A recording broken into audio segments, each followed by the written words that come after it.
বিফাদলিল্লাহি ওয়া বিরহমাতিহি, যারা অনুগ্রহ এবং রহমত পেল, ফাবিযালিকা ফালিয়াফরাহু, ফাবিযালিকা অর্থাৎ তারা যেন আনন্দ উদযাপন করে। সুবহানাল্লাহ। তাহলে অনুগ্রহ কোরআন এবং ইসলামের চেয়ে বড় অনুগ্রহ আর কিছুই নাই, আর রহমত আমার নবীর চেয়ে বড় কোনো রহমত নাই। অতএব নবীকে পেয়ে আনন্দ উদযাপন করা ঘোষণাকার আল্লাহ। ফালিয়াফরাহু, আনন্দ উদযাপন করো করার মতো।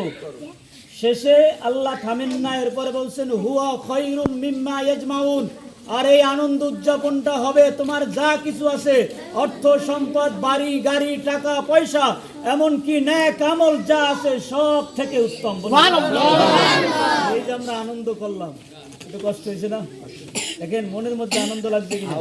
নবীর আগমনে আনন্দ করছি, এমন নেতার আগমনে আনন্দ যেই নেতার কোনো ক্লেম নাই, যেই নেতার কোনো জেল নাই, আছে না এমন নেতা, যেই নেতার ব্যাপারে আল্লাহ কোরআনে ঘোষণা দিয়েছেন খুলুকে আযীম, সুবহানাল্লাহ, যার চরিত্র মহান। আল্লাহ তার ব্যাপারে বলছেন আরশে আজিম মহান, আল্লাহ নিজে মহান। আল্লাহ বলেন আমার রাসূলের চরিত্র মহান, সুবহানাল্লাহ। মহান মানে যার চরিত্রের বর্ণনা দিয়ে কেউ কোনোদিন শেষ করতে পারবে না। সেই রাসূলের আগমনে সবাই খুশি, এক একজন এক এক ভাবে উদযাপন করে।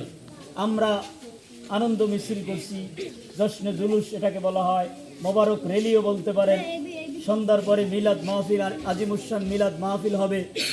এই সবগুলো বরকতের, সবগুলো কি বরকতের।